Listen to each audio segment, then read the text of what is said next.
Hello, everybody. Welcome to another episode of the Big Home Ed Conversations. My name is Kelly Rigg. I am a home educating mum of two. Have been for about 5 years now, 4 or 5 years. And essentially, I'm also a qualified mindset coach. So I work with families as they transition to home education and try and get their heads around the joys and stresses of those early months and kind of get you feeling really strong and confident and able to kind of take the bull by the horns, so to speak. This podcast talks to you in all the different stages of your home ed journey. So a lot of the episodes we do can be quite deep and hopefully insightful. And I know that there's an awful lot of you who reach out saying that they really have helped to convince you that you have got what it takes, that you can do home ed as well as the rest of us. And that you recognize that really that we're all just normal people, like just a normal person who basically decided they wanted to live life a bit differently, and that is accessible to you in much the same way as anybody else. So I really hope that this series helps to just give you a little bit more confidence as you are trying to make this decision. And especially if you're literally about to send that dereg letter and then not going back to school this September, I really want you to feel confident and supported as you make that choice. Now, if you were listening to this months and months down the line, this is as relevant to you now as it was when I recorded it. So I really hope that whenever you're finding this, and even really whatever stage in the home ed journey you are at, that this episode helps in some way to help to get you feeling a little bit more confident in the choices that you're making right now. Now, this is a 4-part series. I've done the first episode, which was deschool and deregister. So the legals and the practicals of deregistering, how simple it is in the UK, and the fact that actually you're not being a rebel by doing it. You are totally allowed. And no matter how anybody makes you feel, you are not letting your kids down. It's a perfectly valid choice. But also the deschooling process is recognizing how deschooling applies to both you and your children. It's not just doing nothing. It's not just basically just chucking school out the window and just doing whatever. It is an actual really conscious sort of spiritual awakening kind of process. It's a constant self-reflection. It's a noticing all of your limiting beliefs, the hang-ups created by school, by routines, by the type of education you received, the impact that's had on you as an adult, your relationships, your work, how you've actually produced what you've produced as a grown-up. Like, what is your life looking like? How happy are you? How satisfied are you? And actually reflecting back and noticing where school obviously played a huge part in those mentalities, and how obviously that's now playing out for your kids as well, and obviously what you want to change. And also from their perspective, it's the concept of understanding the experiences they've had and starting to look at things differently, to think differently, to behave differently about their education. And obviously depending on whether your kids have been in school or not, obviously I started out, my kids hadn't been to school, but they had been to nursery. And so they have had some of the external messaging. And I had to work with them to kind of readjust their attitude towards learning a little bit, and to support them to become super autonomous and actually want to do it themselves, which is very, very possible and very, very normal for children. They are curious creatures. So that was the first episode, is kind of recognizing how we've got to start looking for the messaging and the weird structures that are in our communities based on what school looks like, and actually that these aren't necessarily facts. We don't have to operate this way for education to be a successful thing. The second episode is all about your why, is understanding why have you arrived at this decision? What is going on for your kids? What's going on for you? What's going on for you as a family? What kind of lifestyle are you trying to create? And that ultimately, whatever your why, that it's valid, that you're allowed to make a choice, a conscious choice for your family, even if it feels thrust upon you, even if in this moment you're just feeling like you're having to do this, even though you don't really want to. This isn't actually something that you ever dreamed of doing, which we know so many people are kind of arriving at that at the moment, with schools being as difficult a place as they are for a lot of sort of SEND children and neurodivergent children and all of the things. Like, we also understand that honestly, lots of people are just starting to think, well, I work from home and I've got the time, and actually I miss them and I just want to spend some time with them. And that's okay too. Maybe you just hate the hustle culture. You don't want the routine of up and out at 8 o'clock every morning and then off to clubs and things every single night and all weekends long. Maybe you want to slow down. Maybe you want to just have a bit more established routine at home and enjoy your family time. Like, all of these reasons are valid. All of them are completely fine. And so regardless of your why and what your philosophy as a home educator might be, it's okay. And essentially this episode is all going to be a little bit about you. So how do you still slot in? I am not ever going to preach to parents that we are supposed to be sacrificing all for our children. I personally believe that home education is an opportunity for the whole family to thrive, not just your children. It's an opportunity for all of you to reimagine and reinvigorate your life and career and relationships and the things that you do. And ultimately, I don't want anybody sitting here thinking that they've just suddenly got to like make everything work just for their kids. A lot of us as parents think that is the only thing that we can possibly do. That's all we're supposed to do is sacrifice everything for our kids. And I really am not going to be preaching that at all. So that's what we're going to talk about today: establishing a new routine, establishing a new pace of life, and ultimately how we're going to actually make that happen, like how we can start to do some self-reflection and work on that. And the last episode is going to be all about really just your non-negotiables. Are you really dead set is important for your family to still make sure you've achieved? What do you really love? What do you want them to be able to like carry on with in life? What kind of skills do you want them to have? And essentially how you're going to then integrate that into your home educating journey respectfully, understanding your children's needs and desires and wants for their own individual lifespan as well. And ultimately how you can kind of understand that whilst you might have things that are really important to you right now, those might change, that you can also keep these things in mind as you are forming your home ed philosophy and ethos at home and your own routine, etc. So that's kind of the gist. And then hopefully I'll be setting you off to go and deregister and start your home ed journey feeling that much more confident that you've really thought through how you want to do it and what it's going to look like and how you're going to make your days work for you as a family. And that is a huge deal. So getting into the conversation today about essentially how do you fit in and how do we get a routine that works for us? Now, to go along with this series, we have got the Get Your Head Straight to Home Ed workbook, which has got loads of journals, journaling prompts, and useful kind of things to talk about with yourself, to sit and have a ponder with your partner if there's one involved, and your children as well sometimes, and to really help you to start understanding some more of this stuff a bit more sort of deeply, to go away and really do some self-reflective work. But I've also, one of the things I wanted to mention this week is the kind of the first 30 days of home ed calendar that I created last year, that's up on my website. So you can grab that as well. It's literally just a printout. You stick it on your fridge. You don't have to do any further work involved in it at all.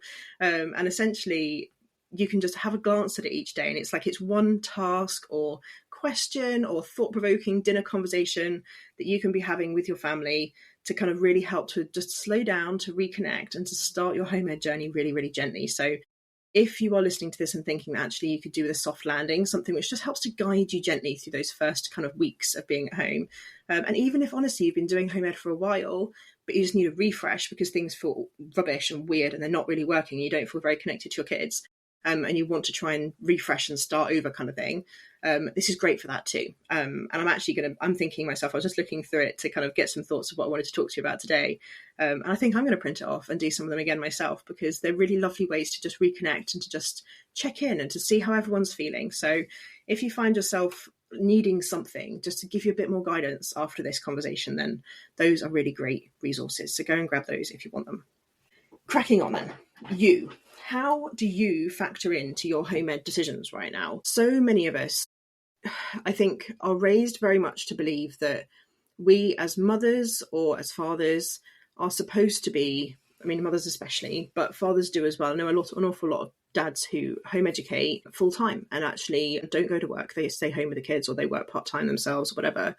And also those dads who are, at the end of the day, they might not be working part-time, but on the days that they are home, they are 100% immersed in their kids' learning and supporting them and guiding them and doing stuff with them and taking them to their clubs and groups and things. And yeah, just participating fully in family life.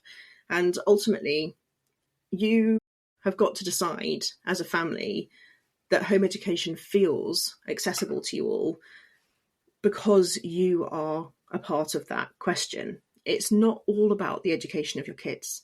Home education is more of a lifestyle shift. It's not just about an education choice. Choosing to send your kids to school comes with a routine. It comes with a structure. It comes with other people's expectations and rules and demands, and you fit into it and you work with it and you do as you're told, and you make sure your kids are there on time and you make sure they wear the right uniforms and you help them with their homework and you make them all kind of do the things. Same as in home education, it comes with obviously a way for you to decide. You get to decide what it looks like, but you're still going to have a job to do, or you're still going to have housework to get done, and you're still going to have to exercise and eat well and take care of yourself and move your body and do all the things that make sense for you as a human being. And sometimes we can feel a real sense of overwhelm at the concept of being able to have our kids home all the time, especially if you're used to having them in school, but having them home 24/7 and then having to try and make all these things still happen. And that can feel really scary. And I know it did for me. I started my business as a kind of virtual assistant business side of things when my son was 18 months old. And so I have always been doing it pretty much since he was a baby. But I'd had to have nursery. I had nursery 3 days a week. And when he stopped, there was a massive panic in my head. I was just like, okay, but how am I going to carry on working? Like, how is this even possible? And so if you have got very young kids, that can feel really tricky. And to be fair, I had to be very, very gradual with the amount of time that I can commit. And still, even today, I have to be very, very careful with how much I commit myself hours-wise every week to work, and focus really, really hard on ensuring there's a good balance. But I love to work. I love the passionate things that I'm doing. I love being here, recording for you. I love doing all the stuff I do for off-roading motherhood. And I love working with the clients I still work for in my VA side of my business as well. Like, the kind of people that I'm working for are incredible. They're doing incredible things in this world, sort of not-for-profits and community interest groups that are doing some really cool things. And I love being a part of it. It gives me a sense of ambition. It gives me a sense of identity and self beyond my home ed journey. But ultimately, I know that it was important to me to have a career. It's important to me that I stay taking some time for self-growth and reflection and working on how I'm feeling about myself and the kids and my attitudes towards things and how I kind of respond to the world around me. Like, all of that was very important to me as well. And I wanted to make sure that I was prioritizing my growth and love for myself. I think there's an awful lot of things that we have in our heads that are important to us. And what I really want to stress is that none of those things need to be put down at this point. So if you use the time when they're in school, typically to go and do your exercise or to clean the house or to do some work or to plan for your future or to sort out your admin or whatever it is that you are doing, I kind of want to reassure you that you're not about to lose that time. Now, that might sound a little nuts. Just hear me out. But you're not about to lose it. What you're actually about to get is a day that gets to be structured how it makes sense for you. Now, whether your kids are able to play independently, whether or not you need to have them with screens for a couple of hours a day so that you can get some important bits done, like your work or whatever, whether you want to utilise a drop-off forest school or a childminder, there's home ed childminders out there as well that work with older children, whether you want to get a tutor in once a week to do a few hours with them so that you can go and do other things, whether you and a friend make an agreement that you alternate each week, one of you has all the kids and the other one goes and does their food shopping and like does some stuff around the house. Whatever it is that you find yourself doing, there are ways to ensure that you protect some time in your day for you to do whatever is important, but also you will be shocked at how much downtime is created when ultimately, I was talking to someone recently who's got their children in school who was saying that they literally get home from school, they've got half an hour of athletics to do, they've got reading, they've got their spellings to practice each week, and all of the things that they're doing in the evenings with them on top of their school day. They're also taking them obviously to karate and football and swimming and all of the other clubs and groups and things in their week as well. And so ultimately, between all of those, like the hours of time that they're spending with their kid every week doing homework and supporting them with their learning and taking them to various clubs and groups and activities, I actually worked out that they're spending almost the same amount of time as I do with my kids doing their education. And now that might sound a bit scary, like, oh my goodness, that means I must not be doing very much. But actually, when it comes to home education, a lot of it is 1-to-1. So when it's 1-to-30, it takes an awful lot longer for them to grasp a concept because there's distractions, there's delays, there's messing about trying to find a pencil case, there's teachers obviously trying to speak to a big group of kids and get them all to come on board and understand an idea. So there'll be kids who've got it and are sat there waiting for others to get it, and there'll be kids who still don't get it, who are sat there kind of waiting for support from the teacher. And so things take an awful lot longer. And ultimately, when it's 1-to-1 and you sit down with a child and you help them to do a little bit of maths or something, chances are they're going to grasp the concept. You're going to recognize when they're not understanding the concept. You're going to help them to learn it a different way. You're going to adjust their learning style. You're going to help them to do it in a more fun and enticing way, whatever it is that you need to do to get that bit done. And that actually means a lot of the time they grasp concepts a lot faster. They're able to do it in a way that makes sense to them. and you're able to tick the box and move on. Like, you've done maths, you've moved on, you can do something else today. And yes, okay, there's some planning and there's a lot of kind of thought that can go into that sometimes, and it does take some effort, but ultimately covering school with our kids doesn't take that much time each day, and it does actually create time in your day that you maybe don't even realize. Like, at the moment, it's just being sucked by all of the effort that goes into, like, in the drop-offs and the pickups and the sorting out lunches and the sorting out uniform and washing uniform ready and all the rest of it. So there's all sorts of stuff that's happening, and preparing for book days and all that stuff that you are doing that is taking up an awful lot of your time every day, that actually you might find that actually when you start home educating, you're doing almost exactly the same amount of time on that stuff. But then that means you still have all of that time during the day to do the other stuff that's important to you too, like work and house admin and all the rest of it. Equally, one of the things that I've really noticed since home educating and my kids are growing up, etc., is that as I'm cleaning up the kitchen, they're cleaning up the kitchen with me. Like, as I'm packing boxes to move house, they're helping me to sort it all out and to sort out their stuff and put it into boxes too. Like, ultimately, they are then involved in all the daily life. They're involved in helping and being a part of it. And obviously, whether you choose to go and do the washing by yourself because it's more peaceful that way and you enjoy taking a minute to just listen to a book and do it, whatever you want to do, or whether you like to get them involved in helping and being a part of your daily life, both are valid. They're both fine. You can spend that time with them, or you can spend that time taking a beat and actually doing something that you need to get done. But the point is that you have been kind of taught that you have got to sacrifice everything for them, and the feeling when you first start out often will be to fill that time. It will be to make sure that you're still giving them 30 odd hours worth of educational activities and days out and clubs and groups and all the rest of it every single week. And you'll be worried, I guess. I mean, sometimes you will, you might not be, but hopefully this will help to reassure you that you don't need to be. You may be worried that making sure that they have all these extracurriculars and opportunities will allow them to go on to be the most successful people on the planet. And the truth is that there's an awful lot of hustle culture involved in this. We are taught to be busy, busy, busy, and to be stressed, stressed, stressed. And actually, most of us don't operate well in that environment. We actually find it quite difficult to access education, to be curious and open to opportunities and ideas around us, because we're so tunnel vision focused on the destination, like what we're trying to achieve, whether it's getting to work, whether it's getting our work done, whether it's going to the food shopping to get the food shopping, to come home to make dinner.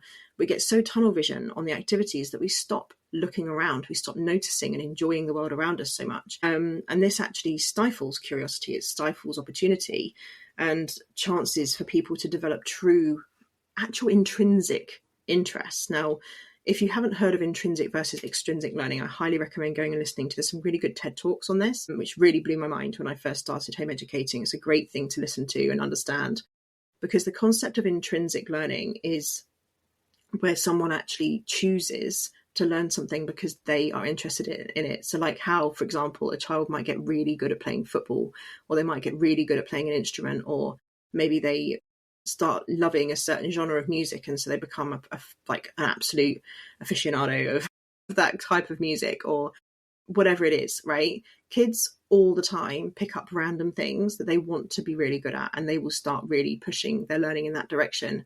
And sometimes as adults that can be quite scary, because it might be a video game, or it might be doing something which seems a bit frivolous or a bit pointless, or like it hasn't got necessarily a potential for the future. But one of the really great things about home education is that it often offers us opportunities to pause and reflect, to try and notice what kind of learning is actually happening whilst they're doing it. So a child learning to play an instrument, for example, especially if they choose to do it all by themselves and want to do it by themselves, you might find them actually then teaching themselves to learn how to read music. It might have them learning how to read words quicker because they want to be able to understand the instructions on how to play certain bits of sort of musical, like maybe they want to be able to sing along to the words and they need to be able to read the lyrics, whatever it might be. But there's all kinds of bits of learning that are then translatable to other areas of their education that help to kind of actually tie things together. And without that intrinsic motivation, and if all education becomes extrinsic, so led by an adult and demanded by an adult and expected by an adult or another person, another peer, somebody else in their environment, if somebody else is expecting them to do it, and forcing isn't necessarily the right word, because they're not always forced, sometimes they're really enjoying it, but ultimately if somebody else is leading it, then they kind of start to rely on other people's ideas and they stop having as many of their own. And ultimately, what home education is great for is really enhancing that ability to be bored, to think what you want to do something with it. My kids, for example, this morning, I've been trying to lead a bit too much on a topic that they wanted to do. So they wanted to learn about how things are made. And we've been doing some various different topics with them. And they've been enjoying it well enough, but I have been getting some pushback. And this morning, I was trying to get them busy doing something so I could come up here and do some work. And they were really pushing back on me. And I was like, okay, all right, stop. What do you guys want to do? And my uncle's like, I want to make a little house for my little toy whale. I'm just like, okay, that's cool. We can do some junk modelling. Like, do you want to do, like, should we get some paints out and some scissors and glue and all the rest of it? And she's like, yeah, let's do that. And she got really excited. And then my son did too. And so they basically went off and they raided the recycling bin and got started. My husband is with them, supervising this activity. I would not be leaving a 5 and an 8-year-old with all those fun things alone. But ultimately, they are off busy, happily doing something that is making something. It's along a topic that we're covering right now. And they'll be really excited to show me what they did later. And ultimately, this is an opportunity for them to choose how they learn today. They want to do something physical and tactile and hands-on, and they want to make something. And that's great. It's exactly what I want. I want them innovating and thinking and coming up with ideas and being creative and ultimately leading their education, because the more they do that, the more likely it is that by the time they reach the age of doing exams and going on to university or going and getting a job, they will be applying for things which are totally aligned with what they want to achieve, what they want to do, what they are interested in. And that will shine through. There will be absolutely no reservations at all with the people interviewing them, that they are passionate about what they're talking about and actually understand what they're talking about and want to do it. And ultimately, the more we lead and demand from our kids, the more routine and structural opportunities we kind of put in their way because we think they should be doing it, sometimes that can actually have the opposite effect than we actually want. It can cause that resistance. It can cause that pushback. We start to feel frustrated. We start to feel worried that they're not going to actually achieve the things that are really important because we think they're really important and we think they've got to happen. And ultimately, we can end up in this massive kind of tug of war with our kids. You kind of realizing that you matter and that your curiosity matters and your direction, interests and career, etc. matter. If we can apply the same respect to our kids and understanding that they are trying to do the same, they want to lead their education, they are curious, they will learn stuff, they will be interested in things, and pretty much whatever they are interested in has the potential for incredible, interesting careers down the line, that they will use those skills for things later. Now, I'm not saying that you should never put stuff in their way or inspire them or offer them opportunities at all. That's completely insane, really, because the more opportunities they're exposed to, the more random passions might arise. But what I mean is that if you can see that they're really not enjoying it, or they're just kind of going through the motions, or they're not really retaining the information, or you talk to them, they're like, I don't really want to do it, I'm bored of it, I don't really want to go, whatever, then listen to them and understand that actually they might just need a slightly different direction, or a slightly different, like maybe they need a different place to do it in, or they need a different way of doing it, or maybe instead of going to a club in person, maybe they want to do it online, or maybe whatever. So take these opportunities to really have a think about what your kind of what kind of feels important to all of you right now, and you included. Like, do you have a career that you're still working on that you still want to make happen? How are you going to make that happen? How can you make that happen? Look at your week, work it in, make sure that you're factoring yourself into your new rhythm and your new routine, because ultimately there's going to be so many great opportunities out there, and you deserve to actually enjoy doing some of them too. Now, like, for example, my son recently said he wants to do kayaking, and I had a look, and he's nearly old enough. He's just nearly old enough to join the local kayaking club. And so I was like, okay, great, I'll sign you up. And then I realized that as an adult, like, he'd need to have one adult member with him. And I thought, well, if I'm a member, then I might as well go and actually do it myself. Like, I love kayaking. I'd love to do it more. And it found me to sort of think, this actually could be really fun. I might actually find a new actual physical hobby for myself. Something which I like really struggle to find, to be honest, is things I really enjoy doing. So anyway, you deserve to enjoy all the things that matter to you. You deserve to feel curious. You deserve to learn about things just because. You deserve to read books just because. not everything you do has to result in success for your kids or success in your career or whatever. Some things can just be because you want to learn about them and you want to enjoy them. And ultimately, the more you can shift your attitudes towards building a lifestyle that really incorporates every single person in the family's wants, needs, desires, the more chance there is that all of you will move into more aligned work and aligned lifestyles and stuff that actually makes you feel good, makes you get up in the morning and actually look forward to your day. And I think if you're noticing any degree of misery in your daily lifestyle right now, start to understand that please, if you can take one thing from this, is that misery in what you're doing doesn't equal potential success. Forcing ourselves to do things that we're not enjoying doing doesn't mean that we will suddenly start being really, really great and have like the perfect body or the perfect life or the perfect career.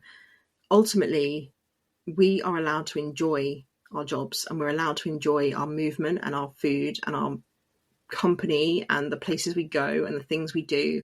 And it is allowed to be at a pace and a volume level and a social level and all of the things that make sense for us. We don't have to be robots. We're not all supposed to function the same.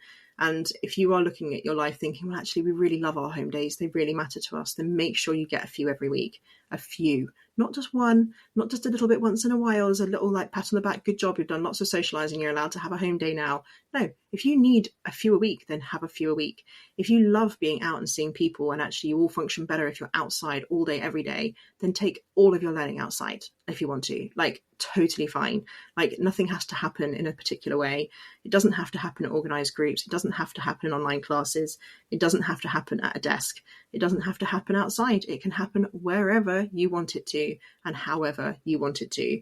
And that can feel scary too sometimes when you feel like you've got complete autonomy, when most of us aren't used to that at all. And there are going to be adjustments here. You're going to have periods of like change. I was even talking to a friend yesterday about why is it that like when we first started home educating that we never took ourselves a packed lunch? Like we'd always we'd sort out the kids, we'd make sure they had water, we'd make sure they had food, and we just forget to take us some lunch. And I was like, I think it's partly because we're so routined in having somebody tell us, this is your lunchtime, this is when you eat now. And the lack of structure suddenly left me responsible for making sure these things happened. And actually, sometimes that meant that they went by the wayside.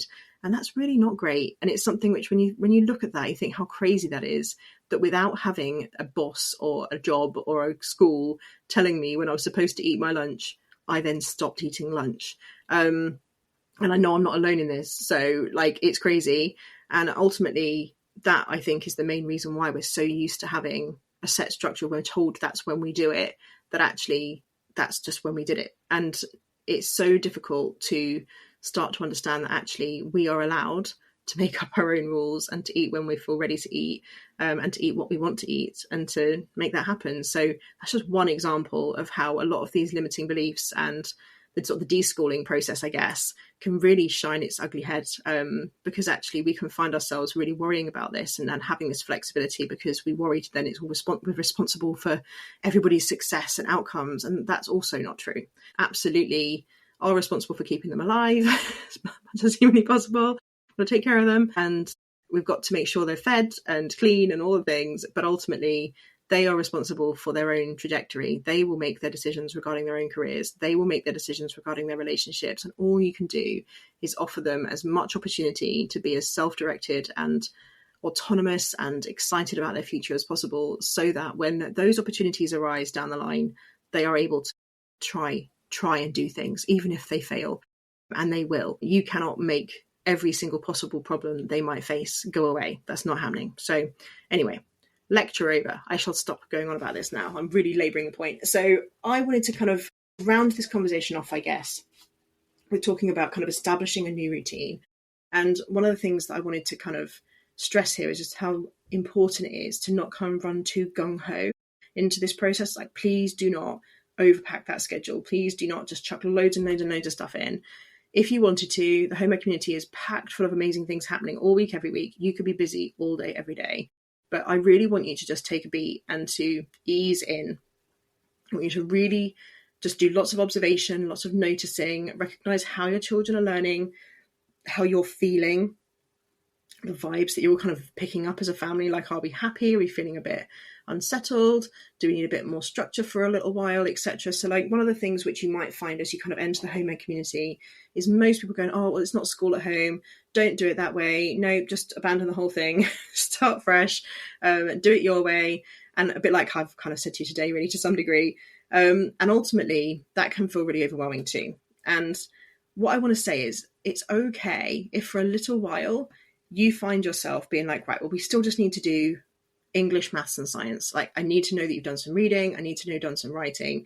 Like that stuff, like they're core subjects at school. They must be core subjects at home. That's just what we're going to focus on for a little while. Everything else can kind of like, we'll just get there when we get there, but those are important. That's okay. If that will make you feel a bit more grounded, a bit more settled, then fine. But what I will warn you of is that you may find that if you've got children who have got school-related trauma, if they have not had a great time at school, if the type of learning, how it's been presented to them in school has turned them off of learning, you might find that actually you're getting an awful lot of pushback with those. And that is going to feel really scary. That feeling is going to feel really untethered. You're going to be really worried about it. And you're going to find yourself clamping down even harder, getting annoyed at them, making it stricter, making it tougher, wanting to be like, nope, this is happening whether you like it or not. And I really want to like basically give you a big hug virtually right now, ask you to take a really big, slow, deep breath, and to ask a really important question, which is, why are these the core subjects? Why have we been told these are really important? What are these skills helping our children to achieve down the line? What is actually important to us that they know about these subjects? What are we really worried about here? Are we worried they won't be able to read at all?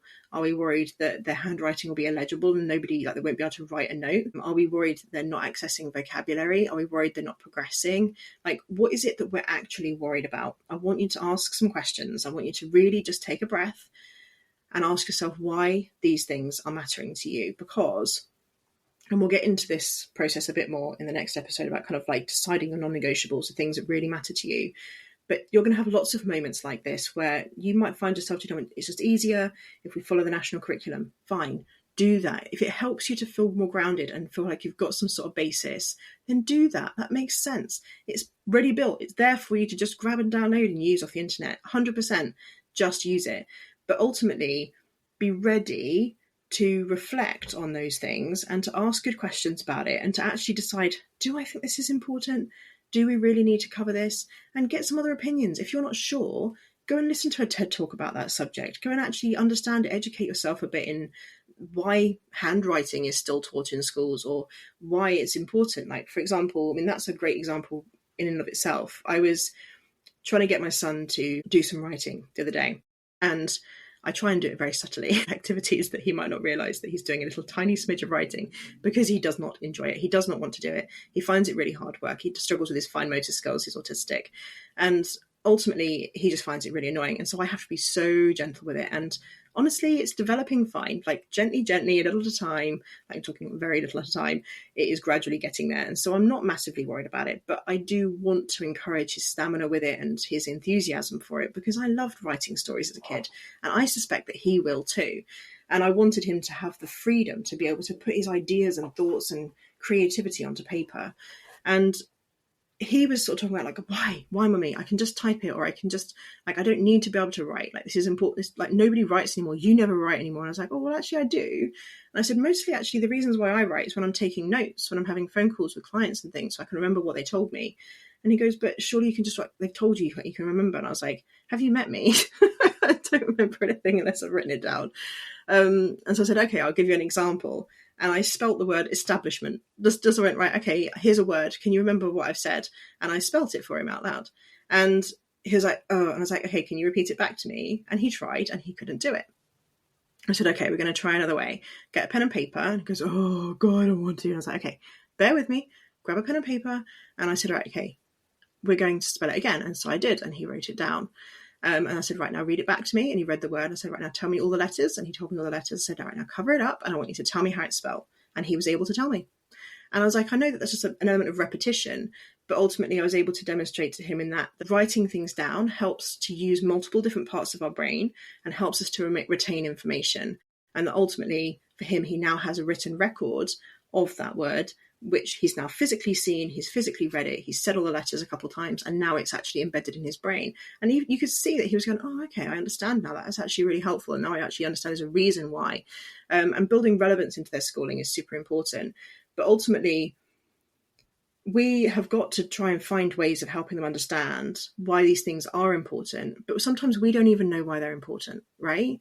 And it's asking that question, letting them ask that question, and us reflecting on it and going, hang on a minute, actually, is this important? Do we really need to be able to do this? What is this used for in daily life? Like, how does this translate into day-to-day experience? And even if it's something like algebra, that can be, you think to yourself, like, why are we learning algebra? What is going on with algebra? But you think, like, going and buying 6 bananas from the supermarket, it's like banana times 6 equals this much money. Okay, so how much is each banana? That this helps us to understand that actually we can afford to buy 10 bananas actually. And that is the basics of algebra. Like, it's a random thing times the thing equals a number. But like, what is that value then? That these are skills that are used in day-to-day life. We don't realize that we're using them, but they are concepts that we can understand. And when you place them in a child's head that way, they go, oh, actually, that's really, yeah, I do that all the time. I understand that. That makes sense. So now this X times 3 equals what doesn't sound scary anymore. It's just like, oh, okay, I'm just thinking of it like bananas. So like, there's a number of objects there and they're all worth that much money. So how much are they each? Like, it helps them to recognize that these things can easily make sense. So anyway, I'm going off on a tangent. But the point is that you are going to be coming up against a lot of things in your education of your children and in your own life as well. You might be looking at it and going, why am I doing this? Like, why do I do it this way? And what I really just want to establish with this conversation is for you to recognize that the asking questions and thinking critically about why people worry about this, why you're worried about this, where does that messaging come from? Who is it who's made you feel that way? Who is it you're trying to please? Is it yourself? Is it your child? Is your child trying to please themselves? Are they trying to please you? Are you both trying to please the wider world? Are you worried about some mystical boss? I can't speak anymore. Like mystical boss of the future when they're doing some random job that you don't even know what job that is yet, that you're worried about them impressing them. I do that all the time. I found myself doing it, being like, one day you're going to need to be in an office and you're going to be able to do this and you need to be able to do that. And I'm just like, well, maybe they won't be. Maybe that isn't something that would be really relevant to their job. And I'm getting stressed out about it for no reason really, except for the fact that it's important in my current job and I feel like they need to know it, but actually they will know that. I mean, they're only 8, like they're going to get it eventually. So all of these questions help us to calm down. They help us to establish our day-to-day in a way that makes sense. And so if you need to use the school curriculum as a grounding base right now, then do that. But just be ready to change. Be ready to notice that it isn't working or that it's not important to you right now, or that actually you don't think this is important right now, but maybe it will be in a couple of years. Maybe you'll think to yourself, actually, it doesn't matter to me too much if they don't sit all their GCSEs at 16. Maybe they'll do them gradually from 14 and upwards. Maybe they'll even be in university at the age of 14. Like, who knows? Like, there's all kinds of opportunities and ways of doing all of the things that we are so worried about.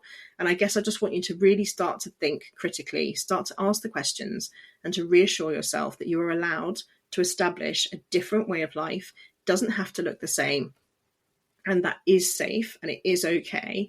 And yes, it's a bit overwhelming, and trying to choose and decide it all yourself can also feel very overwhelming. So if that doesn't feel comfortable for you, then don't. Use something to give you a basis so that you don't feel completely untethered, and then gradually shift to what makes sense for you guys. But when it comes to the actual daily routine and establishing a new routine as a family, realistically, all you need to be doing is really asking, what is it that you love to do? What is it that actually makes you all happy? What do you enjoy learning about? What kind of places do you love to go to? What lights you all up? And really start to consider how you can start to factor those things into your day-to-day and start to structure it in a way that means that all of you, and I mean all of you, meet your needs in one form or another. And it might just be not to be your needs. It might be like your work and house admin and housework, etc. Like, how do you get all of those things aligned and working together as best you can? I'm not asking for perfection. My goodness, it does not exist. Going to have weeks when it seems to be ticking along quite nicely and months when it doesn't. Like, we are going to have lots and lots of ups and downs. But ultimately, I just want you to really be conscious of it and to kind of stop going through the motions and to take a beat and to actually think, okay, what is working? What isn't? What drives us nuts? What is none of us enjoying? Where are we getting really stressed? How am I physically feeling? Like, am I anxious all the time? Am I really panicked, rushing all the time? Okay, so we need to slow down. And it's okay if you need to slow down, but then your kids are like, oh, but I really want to go to this club and this club and this club and this club. Sometimes the answer is going to be no. Sometimes it's going to be no. And I really need to emphasize that as well. You are a person. And if you are feeling overwhelmed and like actually this running from club to club to club to club is just not fun for you, and you're just ending each day run ragged and stressed and crying, then no, it needs to slow down. And they will adjust gradually to a slightly slower pace, and that is okay. And if they obviously then find themselves wanting to have more social time as they get older, they can facilitate that themselves. They can spend time with their friends in ways that make sense to them. But ultimately, if you need to slow things down a little bit, then do. If you need to speed them up a little bit, then do. But ultimately, all of you need to be factored in, you included, because you are the facilitator of all of this, right? You are the person who's there building the structuring and the support, doing the planning, coming up with the days out, helping them to find friends, helping them to find the groups to go to. If you are running empty and stressed and anxious and not coping and actually feeling really unfulfilled, or like your career or your opportunities are diminished and your health is diminished and all the things, then honestly, it's not working, and it's never going to work like that. You have all got to feel like you're operating reasonably well. And I'm talking, again, not amazing, just reasonably well at least. Just try your best to actually factor you in, because then you will all actually enjoy the process a lot more. So hopefully this episode has made you kind of have some thoughts around how you can take care of you and support you better in this process. But if you have got any questions or you need any support, then please remember that I'm here. Again, I'm a qualified mindset coach. I work with families during this phase, and obviously you can come to me, we can have a proper chat. You can tell me what's going on in your world and the kind of hang-ups and stresses and strains that you've got going on, and I will help you to ask some good questions and to dig in into why that's actually happening for you right now, what's going on, and how you can start to shift into a better place. But as I say, I'm here. So don't waste the opportunity for the resource. You can grab a half an hour free chat with me. No pressure, no questions asked. So go and come and have a chat if you feel like you could do with one. But ultimately, good luck, and I will see you again next